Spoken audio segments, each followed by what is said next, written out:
Salut tout le monde. Alors aujourd'hui, on va parler de A-harp. A-harp, c'est pas un instrument de musique, quoique. Mais je pense que vous connaissez tous à peu près ce que ça donne. Donc voilà, je vais essayer de faire rapidement. Alors ça veut dire quoi déjà A-harp?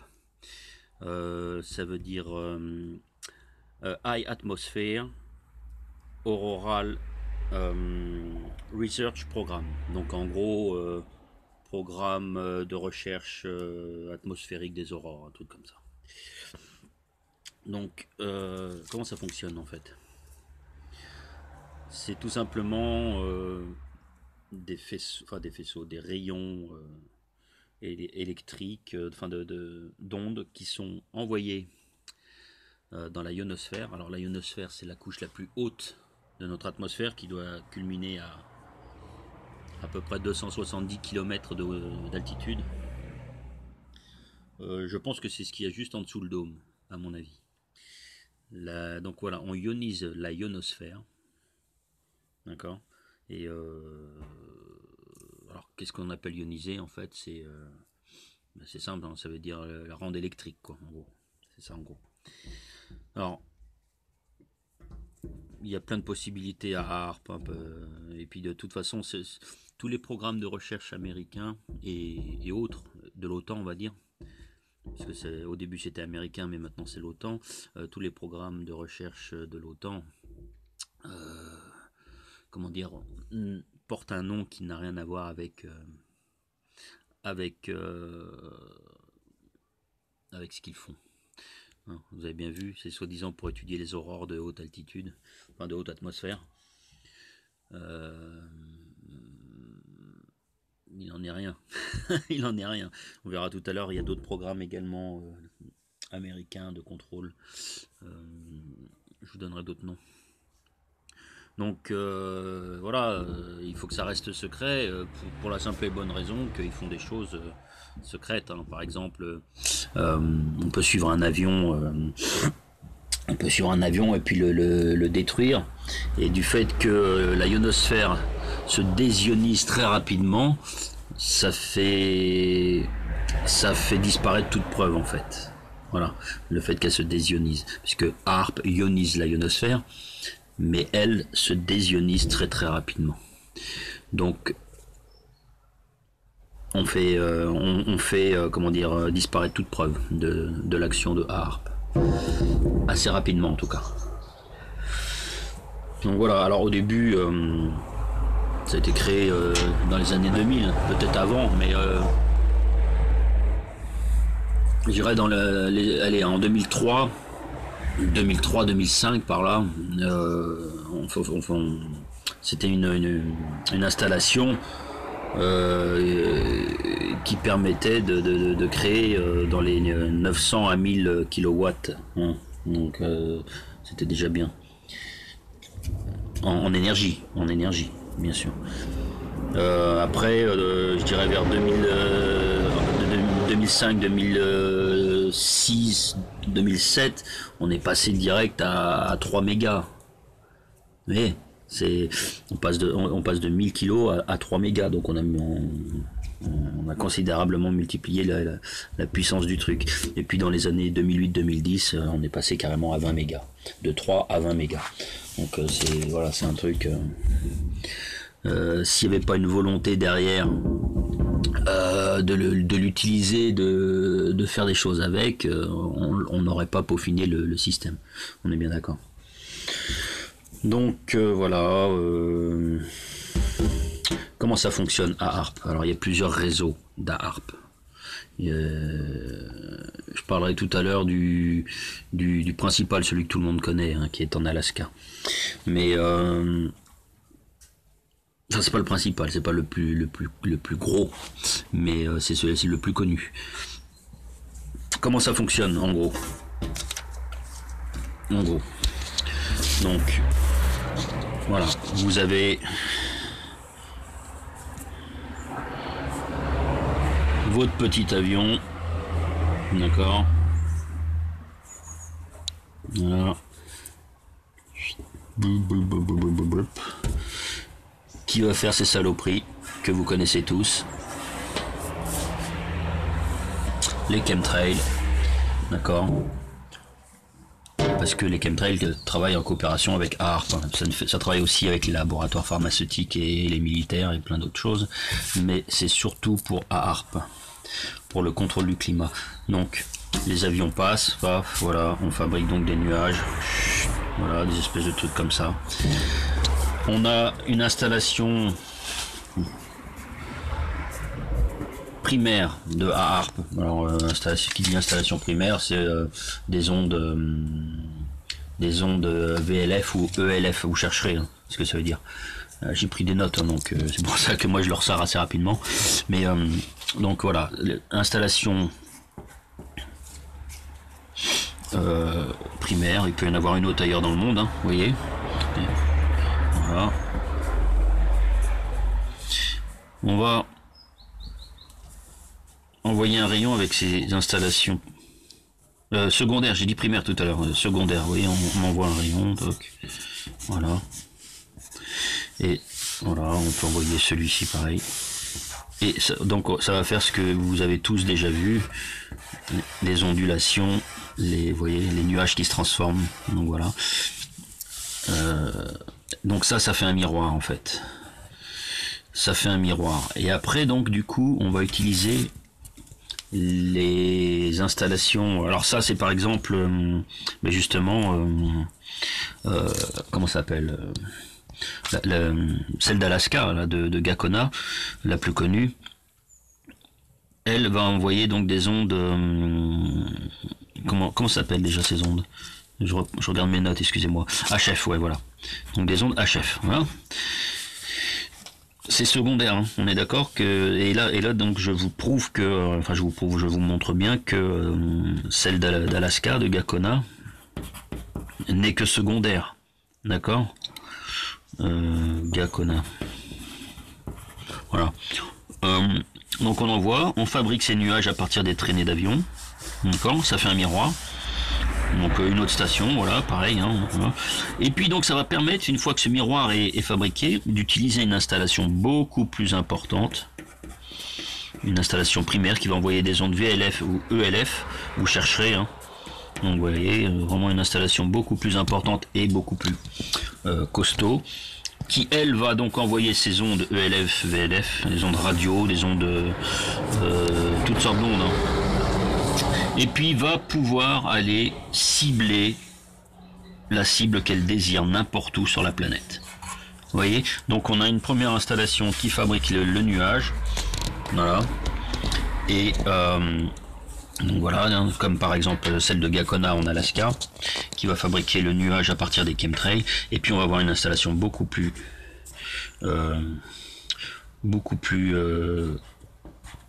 costaud. Voilà, qui va faire des ondes ELF, qui va envoyer des ondes ELF pour aller cibler un endroit bien précis qu'ils arrivent très facilement à déterminer sur la planète. Voilà, donc une cible. Voilà, ma feuille elle bouge. Donc voilà. Voilà comment ça se passe. Et puis après vous avez des stations tertiaires qui elles font le même font un peu des relais si vous voulez aller par là. Donc vous pouvez en avoir par exemple dans le champ à côté de chez vous ou sur le toit d'un immeuble, vous aurez des petites antennes, vous voyez. Des fois, ah oui, c'est pour mieux capter la téléphonie ou pour mieux capter la télévision. Mon cul, c'est du poulet, est-ce que t'en veux une aile? C'est surtout pour relayer les ondes, d'accord? Et en envoyer. Donc voilà, vous voyez? Voilà. Voilà à peu près comment ça fonctionne à AARP. Donc j'espère que vous avez bien vu. Voilà. Station secondaire comme celle d'Alaska qui envoie des ondes sur les chemtrails et donc fabrique des nuages à ondes scalaires, comme on le voit souvent dans le ciel, qui permet de faire un miroir pour une installation donc primaire qui elle va cibler quelque chose et on verra tout à l'heure les différentes cibles. Donc voilà à peu près. Alors bon,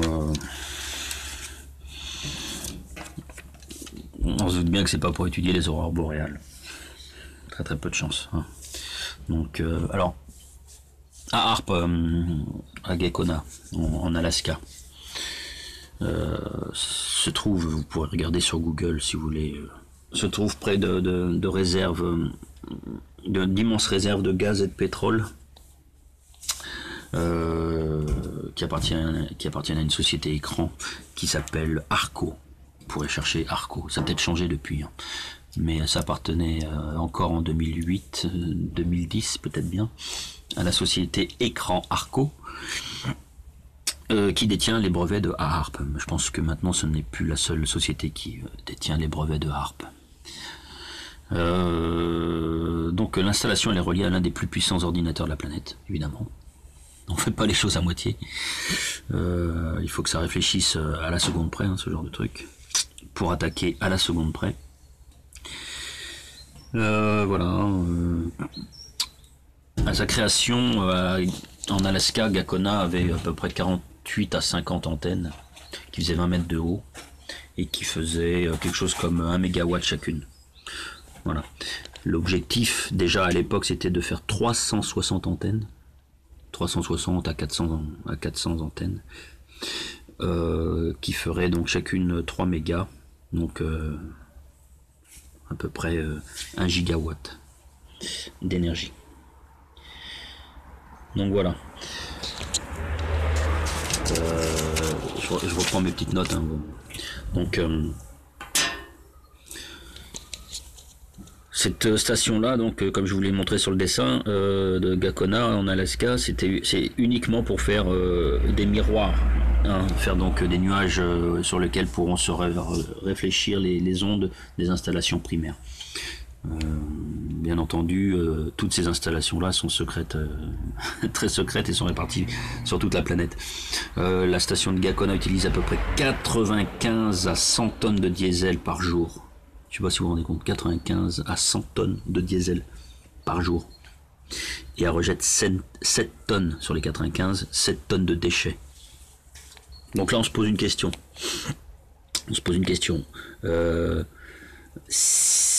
Si c'était pour étudier les aurores boréales, est-ce que ça ne dérange pas que cette station pollue énormément? Par jour, 7 tonnes de déchets. Et donc si c'était vraiment pour étudier les aurores boréales, il y aurait un problème quand même. C'est que cette installation rejette 7 tonnes de déchets par jour. Bon, donc on se doute forcément qu'il y a autre chose derrière, de bien plus important. Parce que à ce rythme-là, si on polluait à l'équivalent de 7 tonnes de déchets par jour, on arrêterait tout de suite d'étudier les aurores boréales avec ce système-là. On est bien d'accord. Bon, c'est tout. Pas chercher midi à 14h, à un moment donné. Donc alors, au début c'était des faibles énergies, hein, comme je vous ai montré, hein, 960 1000 kilowatts, et puis après c'est passé à 3,6 mégas, puis à 20 mégas, puis ça se trouve maintenant on est aux alentours de 70 à 100 mégas, voire plus, ça se trouve c'est en gigas que ça se compte. Donc c'est de l'énergie qui permet de dioniser, comme je disais, la ionosphère, afin de communiquer. Au début c'était uniquement pour communiquer avec les sous-marins, soi-disant, hein.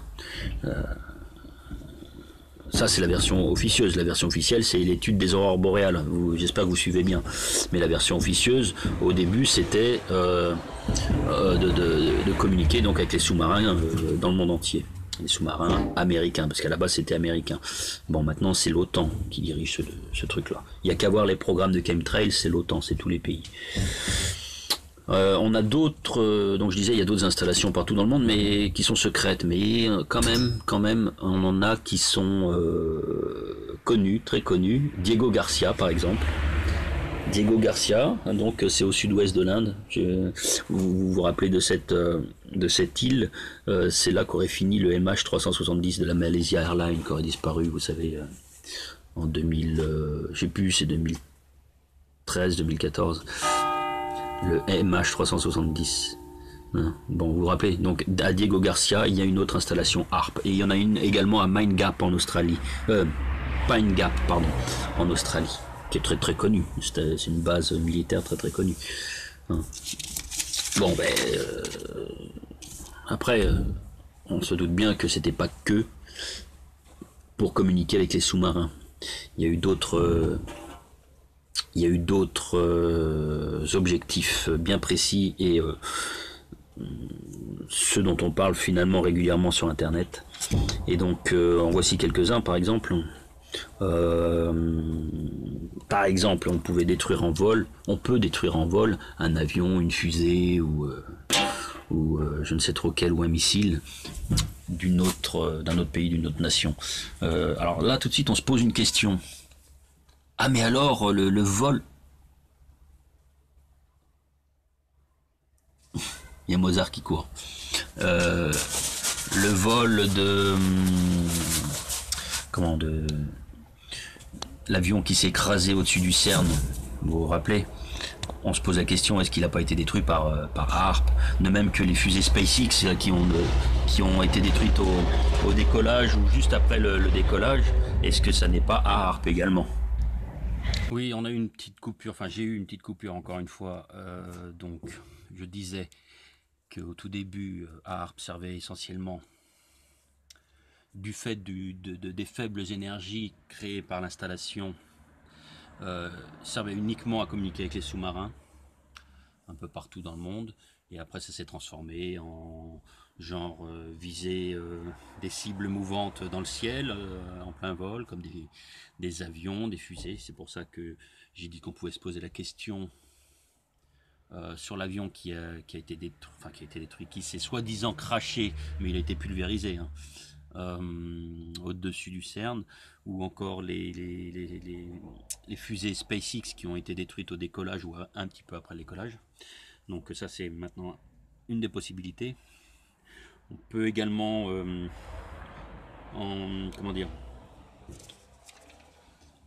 j'ai pris des petites notes encore. Oui, voilà. C'est ça, détruire les avions en vol. On peut mettre à chaise des installations électriques, que ce soit civil ou militaire. Des fois, il y a des coupures de courant, peut-être pas trop se poser la question, hein, je sais pas. On peut communiquer avec des sous-marins toujours, mais cette fois-ci très très éloignés et en très grande profondeur. On peut provoquer des incendies dans des installations industrielles, pourquoi pas.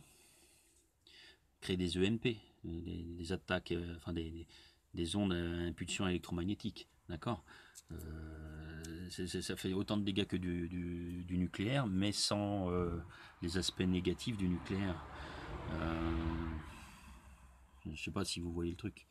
Donc, alors, tout ce qui est électrique, électronique, électromagnétique, HAARP peut s'en charger, quoi qu'il arrive. Vous voyez, on peut empêcher les communications radio, on peut scanner le sol, les océans, à la recherche de pétrole, à la recherche de sous-marins ennemis, plein de trucs comme ça, de bases secrètes souterraines, on peut, grâce à HAARP. Ben oui. On peut aussi manipuler l'esprit des gens. Ça, c'est un des gros points forts, entre guillemets, mais c'est une des choses les plus connues. On sait très bien que HAARP agit sur le mental des gens. On peut par exemple foutre le bordel dans une manifestation en créant une manipulation de groupe sur le mental des gens. Par exemple, on peut faire ça. On peut. Alors, ce qu'il faut savoir, c'est que vous le savez peut-être, il y a les neurones entre eux ont des connexions électriques, voilà, des petites impulsions électriques, hein, d'axones à dendrites, etc. Les axones et les dendrites, c'est les terminaisons nerveuses de chaque neurone. Donc il y a un champ électrique dans le cerveau. Voilà pourquoi HAARP peut agir finalement sur le cerveau. On peut créer des tueurs fous aussi, c'est déjà arrivé, hein, on a vu ça dans les infos, hein. Par exemple un mec qui rentre à la Navy, il était plus de la Navy, mais il a tué 13 de ses anciens collègues à la Navy. Et avant d'être abattu, il a dit: c'est pas de ma faute, il y a de l'électricité dans ma tête. Il l'a dit, c'est véridique, il l'a dit avant de se faire abattre. Il a dit: c'est pas moi, j'ai de l'électricité dans la tête. Bon, c'est tout, hein. On peut faire aussi un bouclier antimissile. On peut faire un bouclier antimissile avec un HAARP. Un missile qui aurait déjà choisi sa cible, vous faites exactement ce que je vous ai montré tout à l'heure. Vous faites un miroir, paf, ça fait un bouclier antimissile, etc., etc. Voilà. Ça, c'est tout à fait possible. On peut attaquer des cibles au sol. également, n'importe lesquels. Il met un peu le principe des drones, mais sauf que là c'est à distance. Et puis on peut contrôler le climat, bien entendu, on peut contrôler le climat, c'est une évidence. Alors,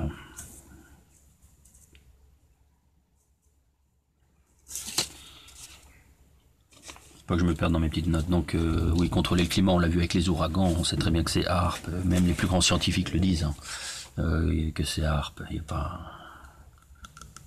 n'y a pas photo. Bon, alors, on peut créer de l'électricité dans l'atmosphère avec HAARP. Alors, des fois, vous voyez des éclairs au loin sans entendre de tonnerre. Enfin, au loin, même proche des fois, il y a des éclairs, mais il n'y a pas de tonnerre, il n'y a rien. Bon, cherchez pas plus loin. C'est le système HAARP. Ou une autre technologie, moi j'avais pensé à des ovnis aussi, mais je pense toujours à des ovnis, qui se dissimulent dans les orages.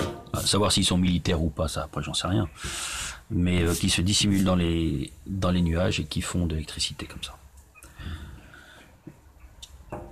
Alors, bien entendu,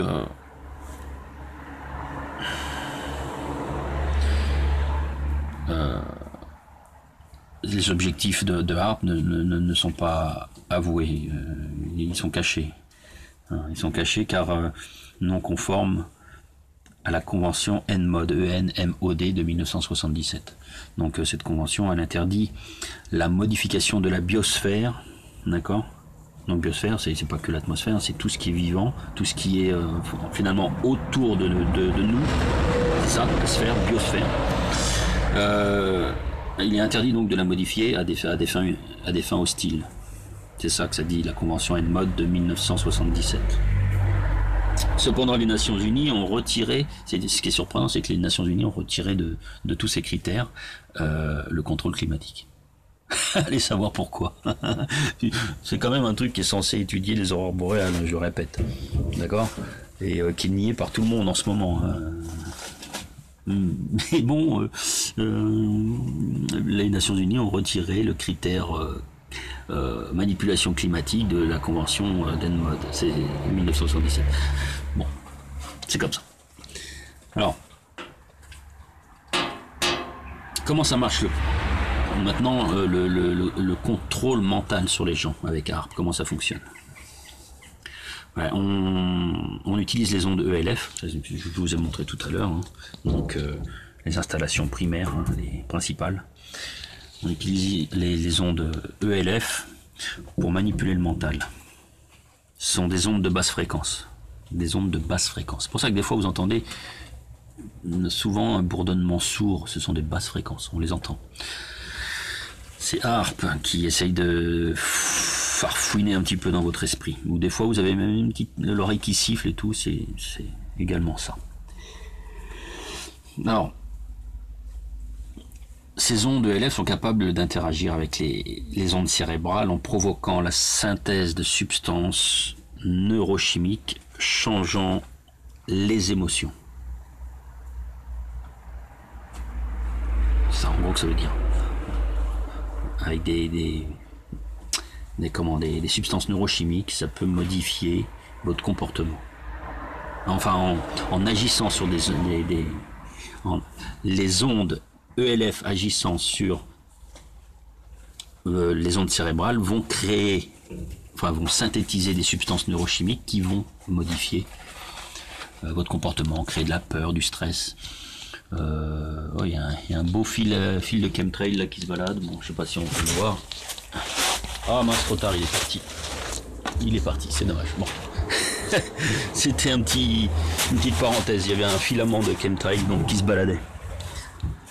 Donc voilà, créer la colère, la dépression. Bon, les molécules d'ADN, il faut savoir que ça agit sur l'ADN. Les molécules d'ADN sont très sensibles aux hautes fréquences. On peut créer des maladies aussi des maladies chez les cétacés. Des maladies qui affectent le système d'orientation des cétacés. C'est pour ça que en voulant communiquer par exemple avec des sous-marins, on on va désorienter complètement les cétacés, ils vont s'échouer, en groupe même bien souvent, s'échouer sur des plages. On voyait pas ça il y a 20 ans auparavant. Enfin, on va dire 30 ans. On voyait pas ça il y a 30 ans auparavant. Non mais c'est violent à Harpe, hein. C'est très très violent. Mais c'est ni en bloc, pour étudier les aurores boréales.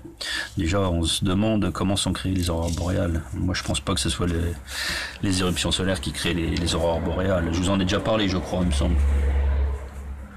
C'est notre énergie à nous, c'est nous qui créons les aurores boréales. C'est nous qui créons les aurores boréales avec notre propre énergie. C'est un taurus, je vous ai déjà parlé des taurus. Un taurus, un espèce de machin. Il y en a qui se sont foutus un peu de ma gueule, là. Donc c'est un genre de beignet. Hein. Ouais, je l'ai mal fait. Un truc comme ça, là.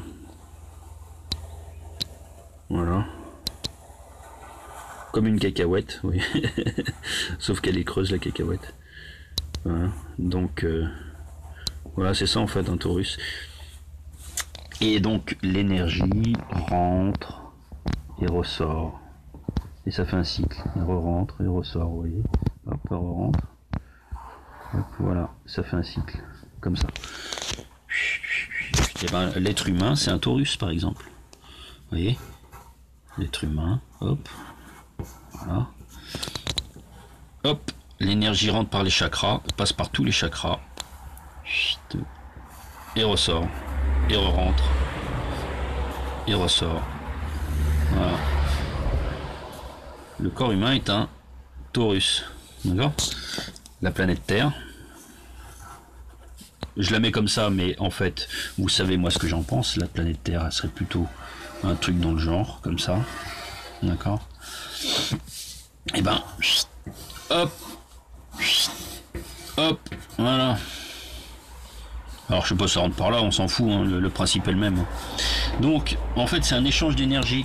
Et cette énergie, là, cet échange d'énergie, tout ça, cette friction, ce travail, ce travail, cette puissance énergétique pardon, qui est créée par plus de 7 milliards d'habitants, ce serait évidemment ça qui crée les aurores boréales. Et non les éruptions solaires. Très très peu de chance. Bref. Alors, je vous disais en début de vidéo qu'il n'y avait pas que Harpe hein, comme programme psychologique expérimental qui joue sur le mental des gens. Il y en a d'autres, vous pourrez aller les chercher sur internet, voir à quoi ça correspond. Donc le programme Argus, A-R-G-U-S, le programme Solar Power Satellite, le programme Space Shuttle Experiments, programme Mighty Hawks. D'ailleurs c'est surprenant parce que Hawks ça veut dire fake, hein, donc ça veut dire faux. Donc Mighty Hawks et puis le programme Desert Storm. Ça, c'est des programmes en plus de Harpe qui contrôlent le mental des gens. D'accord. Donc voilà, alors, la météo, comment on crée la météo, enfin le changement climatique avec Harpe, je vous l'ai plus ou moins dit déjà.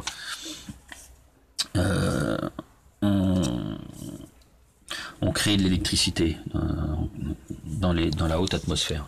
D'accord. On envoie des ondes, on crée de l'électricité. Après, on peut modifier les conditions climatiques à partir de ces ondes principales. Voilà. À partir de ça. Donc là, ces trucs-là peuvent créer de l'électricité. Hein. Là, on a vu que c'était des ondes scalaires que ça créait, c'est-à-dire pour étaler finalement les nuages, les chemtrails. Voilà, ces installations secondaires envoient des ondes HF, enfin des ondes moins puissantes, et créer des ondes scalaires comme ça, c'est ça, des ondulations, hein, à partir des chemtrails. Et Donc ça crée de l'électricité, on peut créer de l'électricité, et puis avec ces installations principales, eh ben, on va changer les conditions climatiques. Voilà. C'est simple. Hein. On peut créer des cyclones. Excusez-moi. On peut créer des cyclones, on peut des tornades, tout ça. On peut même créer le beau temps, c'est possible. On peut créer le beau temps. Oh, petit accident. On peut créer du beau temps, oui, du beau temps. Il suffit de désioniser finalement l'ionosphère. Puis voilà. C'est pourri ARP, c'est pourri. Donc voilà ce que j'avais à dire sur ARP.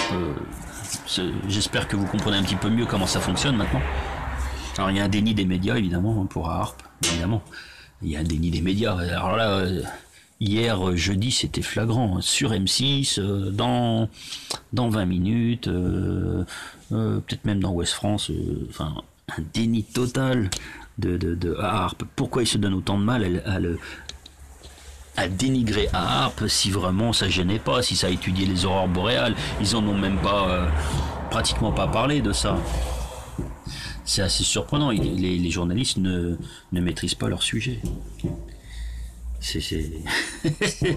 On sait tous, et c'est parce qu'il y a de plus en plus de monde qui se tourne vers ARP ils se sont sentis obligés de le nier, quoi. C'est pas autre chose. Si personne s'en occupait, ben, il ferait pas de démenti à la télé. Ben oui, non, mais c'est tout con. Donc voilà.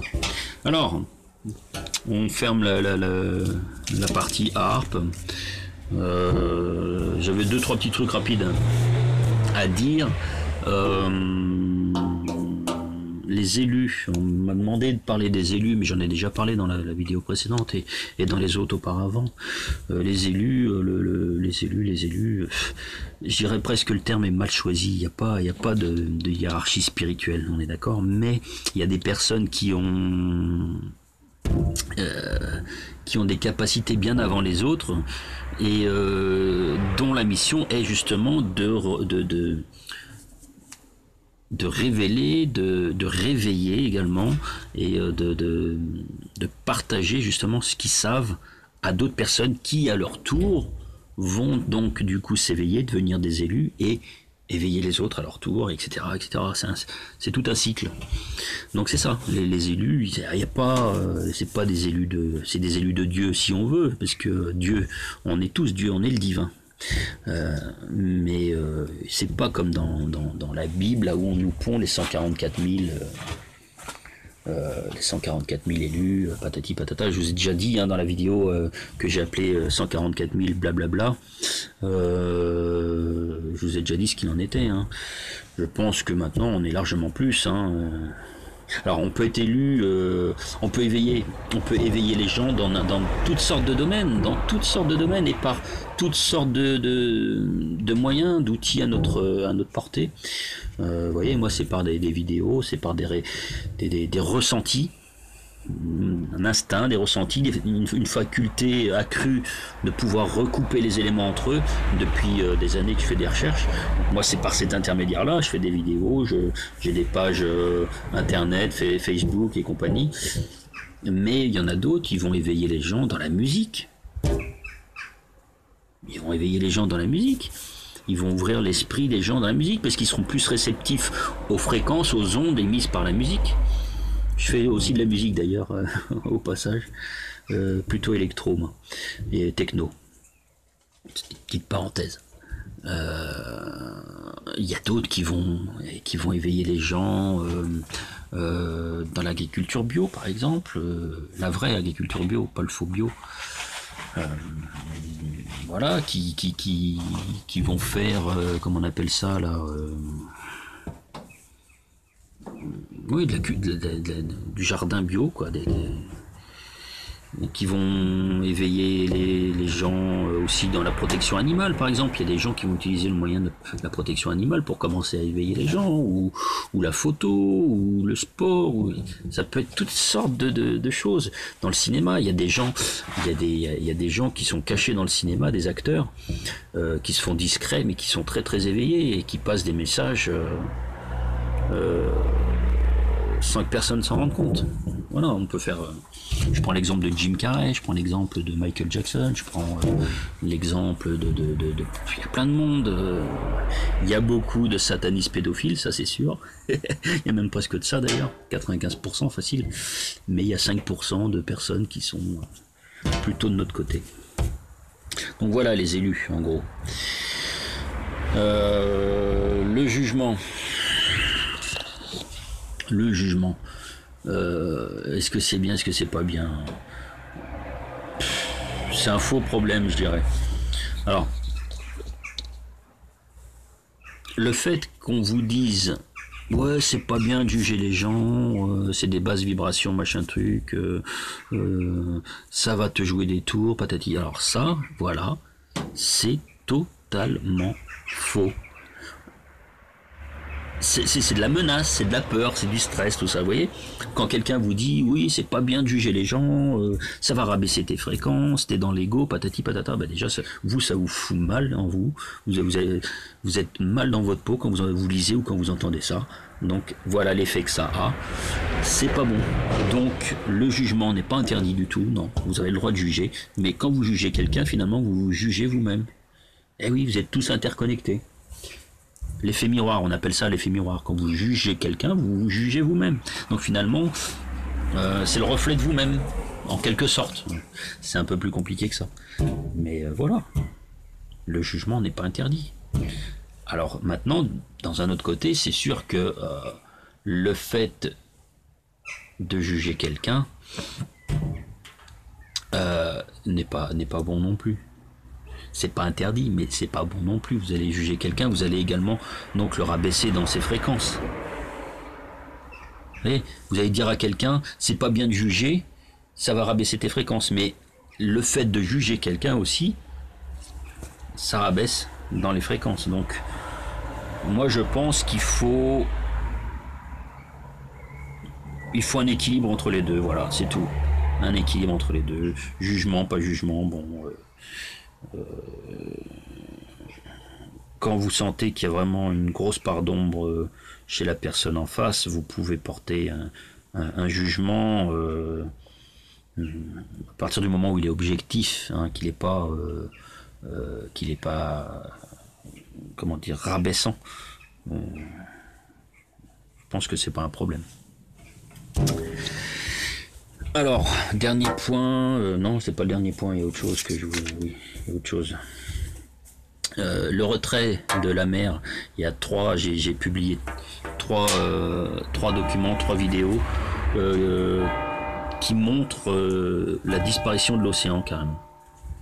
Pas de marée d'annoncer, et l'océan est parti. C'est reculé. Vous voyez, c'est même plus qu'un coefficient genre 120, 130, 140. C'est sur des kilomètres et des kilomètres, l'océan était parti. Alors, il y a eu ça en Uruguay, il y a eu ça aux Caraïbes, juste après Irma. D'ailleurs, les médias se sont empressés de dire que c'était à cause d'Irma. Irma a provoqué la disparition de l'océan. Waouh, ben il est parti où? Parti où, hein, l'océan? Non, moi j'ai ma propre théorie là-dessus, j'en ai parlé sur la page. Il y a des installations sous-marines au milieu de l'Atlantique, même peut-être proche des côtes, dans tous les océans et quasiment dans la totalité de ces océans, il y a des installations sous-marines, souterraines, intraterrestres.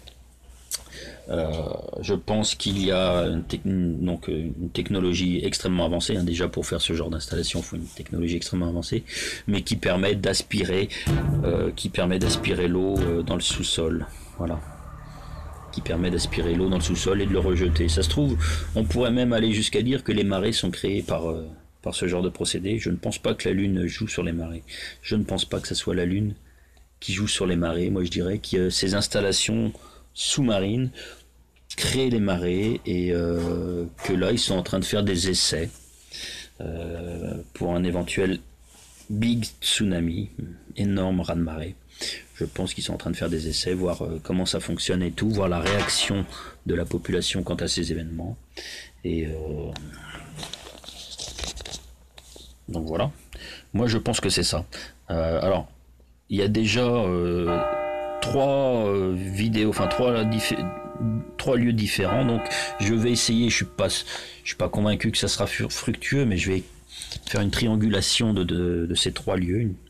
Simple, 3 points. On fait une triangulation, on croise les droites, hein, et on trouvera peut-être l'origine, l'endroit exact provient cette technologie, enfin où est basée justement cette technologie.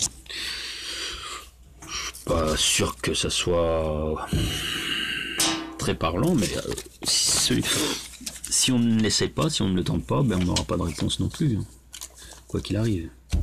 On va compter sur la bonne foi, sur le hasard, même si je crois pas au hasard. Alors voilà, maintenant je voulais parler d'autre chose.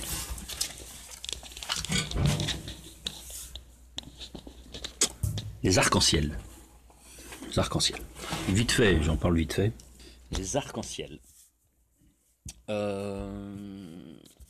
Allez, je vais faire un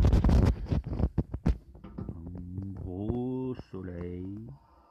Voilà, c'est le soleil. J'ai envoyé les rayons. Là, il pleut. Attendez, donc je vais faire ça. Je pars du principe. Oh, c'est mal fait, ça, c'est mal fait. Bon, tant pis, allez. L'essentiel, c'est que vous compreniez. Donc, parce que il aurait fallu que je fasse le soleil beaucoup plus éloigné de ceci. Donc, c'est ce que moi je pense être un dôme au-dessus de notre monde. Donc voilà, on envoie les rayons. On va dire que sur toute cette partie-là, il pleut. Il pleut. Ici, il pleut, là. Vous voyez, il pleut. Là, il pleut. Voilà. Donc, on envoie un rayon de soleil.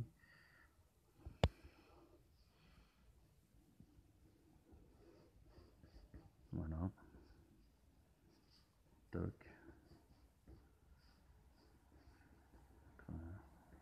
Un point là, vous voyez. Je fais un point ici. Toujours à la même distance à peu près. À peu près, vous voyez. La distance là. Et puis la distance là, c'est toujours à peu près. Vous voyez, donc on va prendre un peu plus loin. Ici. Voilà. Voilà. À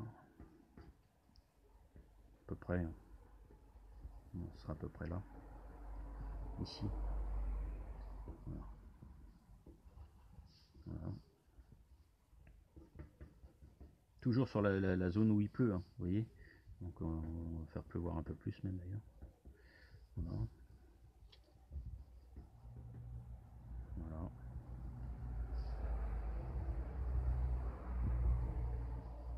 Voilà. On pourrait faire pleuvoir ici aussi. Histoire d'élargir un petit peu, on fait pleuvoir ici. Voilà. À peu près donc la même distance toujours. Celle-ci là, je la reporte là. Voilà. À quelque chose près. Hein. Voilà. J'en fais encore un ou deux, hein, parce que ça devient. Je suppose que ça devient vite chiant pour vous.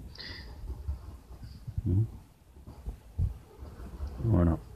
Et ben, moi j'ai l'intime conviction que finalement, ces arcs-en-ciel, hein, je pourrais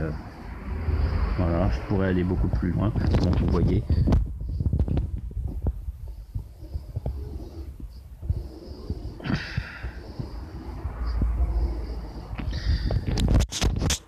Je pense que les arcs-en-ciel sont tout simplement le reflet du dôme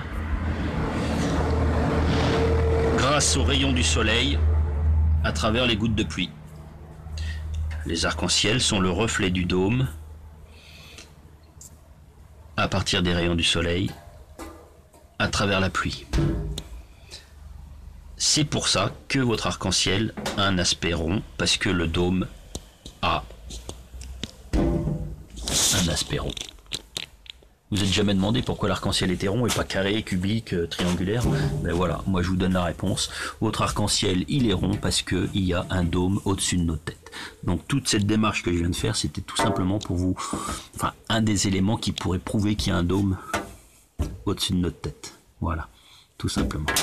Donc j'espère que cette vidéo vous a plu et puis que vous allez m'apporter d'autres sujets à développer.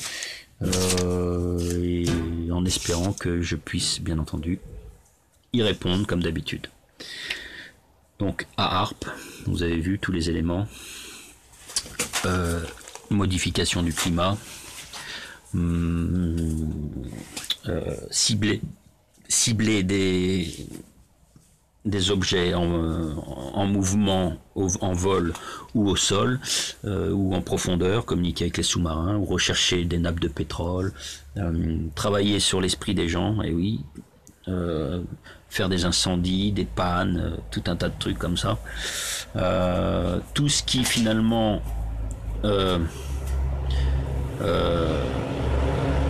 est lié de près ou de loin à de l'électricité, de l'électronique ou de l'électromagnétisme peut être maîtrisé, contrôlé, modifié par AARP. Voilà. C'est High Atmosphere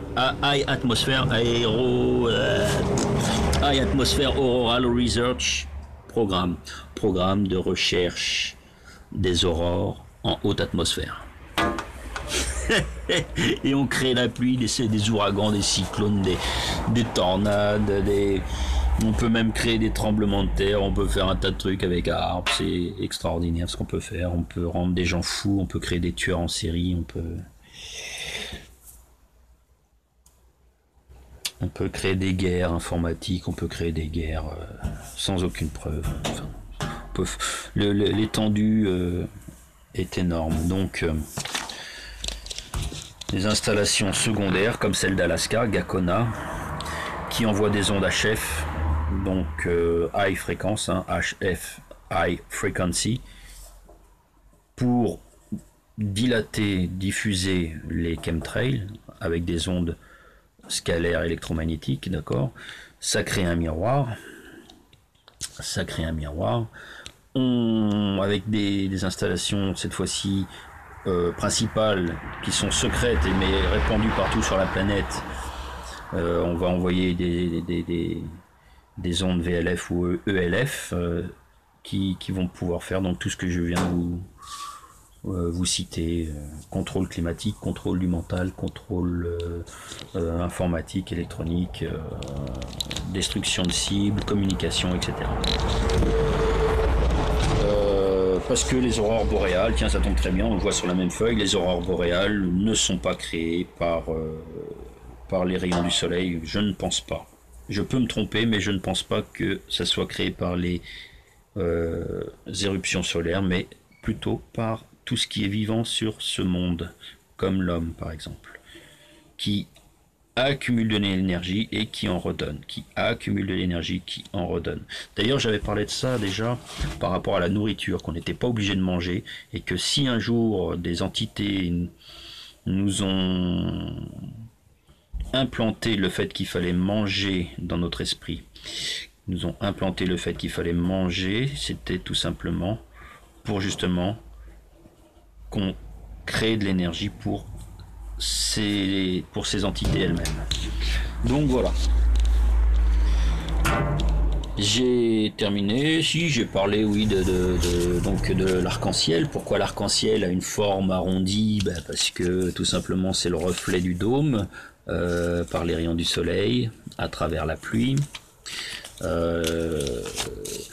Les élus, j'en ai déjà parlé à plusieurs reprises, les élus, il ne faut pas se prendre la tête, il n'y a aucune hiérarchie spirituelle, c'est à un moment donné, un jour de une période de notre incarnation, on a un message à véhiculer, on a une information à donner, qu'on a avant les autres.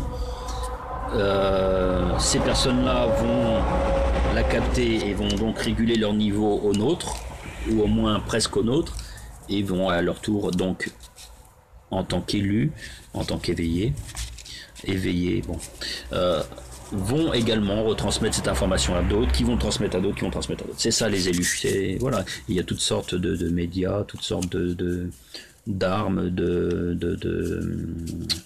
d'outils, pardon, je préfère outils à armes. Il y a toutes sortes d'outils pour justement éveiller la population. La photo, le dessin, l'art, le sport, la musique, les médias secondaires, voilà, il y a tout un tas de moyens. Voilà, le retrait de la mer, donc c'est pas Harpe, hein, c'est pas Harpe. Peut-être que Harpe y joue d'ailleurs, c'est possible, mais c'est pas l'ouragan Irma, parce que l'ouragan Irma en Uruguay, il n'a pas tellement touché l'Uruguay, hein, d'accord. Voilà, et puis le jugement, bon, ça sert à rien de dénoncer des gens qui jugent, parce que finalement c'est par effet miroir, c'est nous-mêmes que l'on voit en face. Voilà, ne jugez pas, c'est pas bien, vous allez être abaissé dans vos vibrations. Ça, c'est le pire discours qu'on puisse avoir, parce que justement, effectivement, la personne qui est en face se sent rabaissée, justement, se sent vexé, et donc effectivement descend dans les vibrations, mais par votre faute, pas par le fait d'avoir jugé. Allez, je vous salue Marie, pleine de grâce. Ah si, oui, un truc que je voulais dire, vite fait, allez, vite fait. On m'a demandé si je pouvais donner les différentes dénominations de Enki, Enlil, etc. Bon, et les deux frères Anunnaki, hein, de la civilisation sumérienne, Enki et Enlil, les enfants de Anu, An, Bélial, qu'on peut appeler également Chronos, comment on peut l'appeler, donc, je le note, An, Anu, Bélial, Chronos. Alors je sais jamais si c'est avec un H ou pas, Chronos. Comme chronomètre, hein. De toute façon c'est grec, hein. Chronos. Bon voilà. Et puis les autres, j'ai pas fait de recherche approfondie sur lui. Donc c'est le père de Enki et Enlil. Donc Enki, c'est également Osiris. Il est devenu Horus parce qu'il a été tué par son frère. Horus, c'est son propre fils, mais c'est sa propre réincarnation également. Ça, c'est sa femme et sœur Isis, hein, qui a reconstitué, puisqu'il avait été démembré, hein, par son frère Osiris, qui a reconstitué les membres, et donc a retransmis, donc c'est compliqué, mais a remis son âme finalement à l'intérieur de son fils Horus. On peut également l'appeler Abel, et oui, le frère de Caïn. On peut l'appeler Thor, on peut l'appeler Zeus, on peut l'appeler Jupiter, parce que Zeus et Jupiter, vous savez que c'est le même, hein. On peut l'appeler, comment est-ce qu'on peut l'appeler, il faudrait chercher dans toutes les religions, vous avez l'équivalent dans toutes les civilisations. Donc son frère Enlil, Seth, ou si vous préférez Seth, Anne, Bel, Ashatan, ou le Chétan si vous préférez, Satan bouche un coin, hein. Loki, hein, le frère de Thor, c'est Loki. Voilà, le frère de Zeus, c'est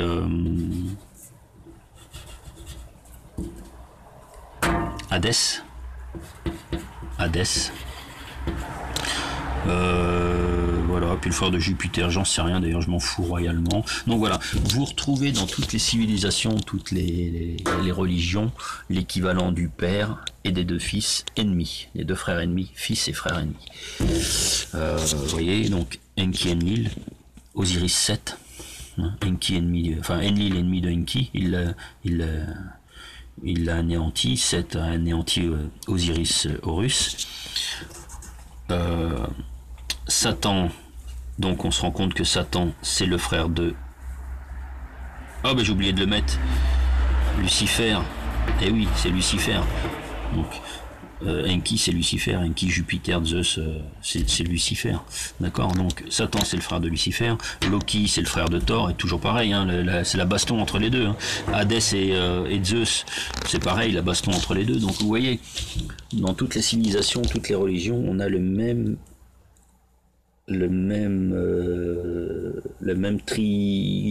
comment on appelle ça là, triade. Entre le père et les deux enfants qui se font la guerre. On peut même rajouter donc une de leurs sœurs. On peut rajouter une de leurs sœurs. La sœur de Enki Enlil, c'est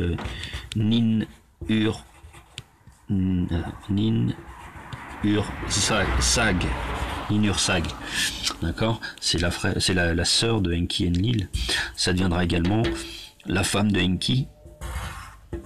C'est sa sœur, mais ça deviendra sa femme, et alors un enfant avec. C'est également ce qu'on a retrouvé dans la mythologie égyptienne. Isis, c'est Isis. Isis, sœur de Seth et Osiris, elle s'est mariée avec Osiris, et elle a eu un enfant d'ailleurs, hein, Horus, qui est d'ailleurs Osiris réincarné. C'est également notre chère Marie. Oh Marie, si tu savais tout le mal que tu nous fais. C'est pas ça la chanson. Ceux qui croient en Marie, hein, tant mieux. Hein, l'essentiel c'est d'avoir la foi. Hein. C'est d'avoir la foi, c'est pas de croire bêtement en une religion. C'est d'avoir la foi et que ça soit positif pour vous. À partir du moment où la religion n'est plus positive, un peu comme l'extrémisme islamique, c'est pas d'intérêt, d'accord. C'est pas de la foi, ça. C'est voilà. La foi, faut que ça soit positif pour votre être, pour votre âme. Donc tout ça pour dire que Marie, c'est une Anunnaki, Isis, Ninursag. Voilà, c'est tout. C'est la même personne. Allez, cette fois-ci, je vous laisse et j'espère que cette vidéo vous a plu encore. Il y avait de quoi parler. C'est assez compliqué quand même hein, à expliquer. C'est pour ça que j'avais pris des notes d'ailleurs. Et puis voilà, donc les arcs-en-ciel, les différentes dénominations de Enki Enlil, les élus, l'eau qui se retire et le jugement. Voilà, il y avait de quoi faire. Allez, bonne soirée à vous tous et puis à très très bientôt pour une prochaine vidéo dont je n'ai pas le sujet. Après tout, c'est peut-être vous qui allez le décider. Ciao.